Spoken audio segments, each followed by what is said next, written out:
আসসালামু আলাইকুম, রিয়াজটেকমাস্টারে আপনাদেরকে স্বাগতম। আশা করি আপনারা সবাই ভালো আছেন। আমরা মোবাইলে সবাই প্লে স্টোর থেকে অ্যাপস ইনস্টল করি। সেই প্লে স্টোরটি যদি আমরা উইন্ডোজ 11 এ সেট করতে পারতাম তাহলে কতই না ভালো হতো। আজ আমি আপনাদেরকে দেখাবো উইন্ডোজ 11 এ কোনো প্রকার এমুলেটর ছাড়া সরাসরি প্লে স্টোর কিভাবে সেট করতে হয় তাই দেখাবো। তাহলে চলুন আমরা ভিডিওটি দেখে নিই। আজ আমরা দেখব উইন্ডোজ 11 এ কিভাবে গুগলের প্লে স্টোর সেট করতে হয়। তো এর জন্য আমরা সেটিংসে চলে যাব। তারপর এখান থেকে আমরা প্রাইভেসি অ্যান্ড সিকিউরিটি এখানে চলে যাব। প্রাইভেসি অ্যান্ড সিকিউরিটি থেকে এখানে আমরা দেখতে পাচ্ছি ফর ডেভেলপার, এখানে আমরা ক্লিক করব। তারপর এখানে আমরা ডেভেলপার মুড দেখতে পাচ্ছি, এটাকে আমরা অন করে দিব। তারপর এখানে আমরা ইয়েসে ক্লিক করব। তো এখানে আমাদের কাজ শেষ, এটাকে আমরা ক্লোজ করে দিব। এরপরে আমরা এখান থেকে আমরা স্টার্ট মেনুতে চলে যাব। তারপর এখানে আমরা সার্চে কন্ট্রোল প্যানেল লিখে সার্চ করব। আমরা কন্ট্রোল প্যানেল লিখে সার্চ করার পরে আমাদের কন্ট্রোল প্যানেলটি চলে এসেছে, এটাকে আমরা ওপেন করব। তারপর এখান থেকে আমরা লার্জ আইকন করে দিব। এরপরে আমরা প্রোগ্রাম অ্যান্ড ফিচার্সে ক্লিক করব। তারপর এখানে turn Windows features on or of এখানে আমরা ক্লিক করব। এবার এখান থেকে আমরা তিনটি ফিচার্স অন করে দিব। আমরা একটু স্ক্রল করে নিচে চলে আসব। এখানে আমরা ভার্চুয়াল মেশিন প্ল্যাটফর্ম এটাকে আমরা টিকমার্ক করে দিব। এরপরে আমরা উইন্ডোজ হাইপারভিশন প্ল্যাটফর্ম এটাকে আমরা অন করে দিব। এবং আমরা আরও উইন্ডোজ সাবসিস্টেম ফর লিনাক্স এটাকে আমরা টিকমার্ক করে দিব। তারপর আমরা এখান থেকে ওকেতে ক্লিক করব। আমাদের এটি ইনস্টল হতে কিছুটা সময় লাগবে। ফিচারগুলি আপডেট হওয়ার পরে আমরা আমাদের কম্পিউটারটি রিস্টার্ট করে নিব। আমাদের কম্পিউটারটি রিস্টার্ট হয়ে গেছে। এবার আমরা একটি গুগল ড্রাইভের লিঙ্ক দেখতে পাচ্ছি। এই গুগল ড্রাইভের এই লিঙ্কটাতে গুগল প্লে স্টোরের অ্যাপসটি আছে। আমরা সেখান থেকে এই প্লে স্টোরের অ্যাপসটি ডাউনলোড করে নিব। তো এর জন্য আমরা এই লিঙ্কটি কপি করে নিব। আমি ডেসক্রিপশন বক্সে এই লিঙ্কটি আপনাদের দিয়ে দিব, আপনারা সেখান থেকে ডাউনলোড করে নিতে পারেন। তো আমরা ক্রোমে চলে যাব। তারপর এখানে আমরা লিঙ্কটি পেস্ট করে দিব। এবার এখান থেকে আমরা ডাউনলোড করে নিব। আমরা দেখতে পাচ্ছি আমাদের ডাউনলোড শুরু হয়ে গেছে। আমাদের ফাইলটি ডাউনলোড হয়ে গেছে। এবার আমরা ডাউনলোড ফোল্ডার থেকে এই ফাইলটি আমরা দেখতে পাচ্ছি। এবার এটাকে আমরা সিলেক্ট করে এটাকে আমরা আনজিপ করে নিব। এই ফাইলটি রার সফটওয়্যার দিয়ে আনজিপ করা।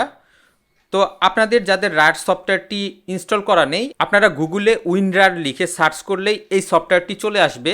তারপর এটাকে সেট আপ করে নিলেই হবে। এবার এটাকে আমরা সিলেক্ট করে রাইট বাটন ক্লিক করব। তারপর এখানে আমরা উইন্ডার থেকে এক্সপোর্ট ফাইল এখানে আমরা ক্লিক করব।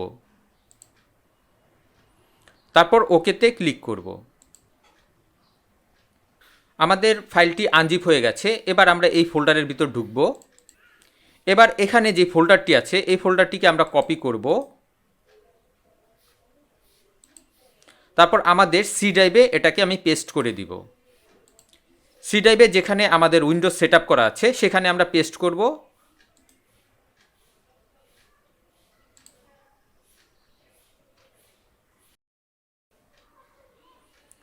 এবার আমরা এই ফোল্ডারের ভিতর ঢুকে যাব।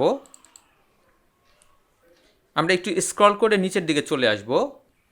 তারপর এখানে আমরা দেখতে পাচ্ছি সেটআপ 64 সিএমডি, এটাকে আমরা সিলেক্ট করে আমরা রাইট বাটনে ক্লিক করব। তারপর আমরা রান অ্যাজ অ্যাডমিনিস্ট্রেটর এটা আমরা সিলেক্ট করব। আমরা দেখতে পাচ্ছি আমাদের ইনস্টলেশন কমপ্লিট হয়ে গেছে। এখানে আমরা একটি মেসেজ দেখতে পাচ্ছি ইনস্টলেশন ফিনিশ। তারপর প্রেস এনি কি টু কন্টিনিউ আমরা একটি এন্টার ক্লিক করব। এবার আমরা আমাদের স্টার্ট মেনুতে চলে যাব। এখানে আমরা দেখতে পাচ্ছি উইন্ডোজ সাবসিস্টেম ফর অ্যান্ড্রয়েড, এই সফটওয়্যারটি আমরা ওপেন করব। উইন্ডোজ সাবসিস্টেম ফর অ্যান্ড্রয়েড এখানে আমরা সেটিংসে আছি। আমরা একটু স্ক্রল করে নিচের দিকে আসতেই আমরা দেখতে পাচ্ছি ডেভেলপার মুড, এটাকে আমরা অন করে দিব। ডেভেলপার মুডটি অন করার আগে আমাদের কম্পিউটারের মাদারবোর্ড থেকে ভার্চুয়াল একটি অপশন আছে, সেই ভার্চুয়াল অপশনটিকে আমাদের এনেবল করে দিতে হবে। তারপর এখানে আমরা ম্যানেজ ডেভেলপার সেটিংস, এখানে আমরা ক্লিক করব। তারপর এখান থেকে আমরা কন্টিনিউতে ক্লিক করব। আমরা দেখতে পাচ্ছি উইন্ডোজ সাবসিস্টেম ফর অ্যান্ড্রয়েড, এটা ওপেন হচ্ছে, আমাদের কিছু সময় ওয়েট করতে হবে। এখানে আমরা দেখতে পাচ্ছি অ্যান্ড্রয়েড সিস্টেমের মতো এখানে আমরা একটি ডেভেলপার অপশন দেখতে পাচ্ছি। এবার আমরা স্টার্ট মেনুতে চলে যাব। তারপর এখানে আমরা প্লে স্টোর লিখব। আমরা প্লে স্টোর লেখার সাথে সাথেই এখানে আমরা দেখতে পাচ্ছি অ্যাপ, এটি একটি সফটওয়্যার। আমরা দেখতে পাচ্ছি আমাদের প্লে স্টোরটি সামনে চলে এসেছে। এবার এখান থেকে আমরা ওপেন করব। তো এখানে আমরা দেখতে পাচ্ছি আমাদের গুগল সাইন ইন করার জন্য একটি অপশন চলে এসেছে। এবার এখান থেকে আমরা জিমেল অ্যাকাউন্ট দিয়ে সাইন ইন করে নিব। আমরা দেখতে পাচ্ছি আমাদের কম্পিউটারে প্লে স্টোরটি খুব সুন্দরভাবে রান হয়ে গেছে। এবার এখান থেকে চাইলে আমরা যে কোনো অ্যাপ সেট আপ করতে পারি।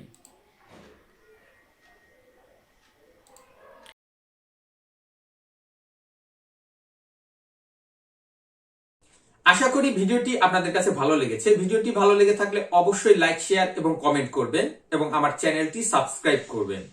নেক্সট ভিডিও দেখার আমন্ত্রণ রইল। আজ এই পর্যন্তই। খোদা হাফেজ।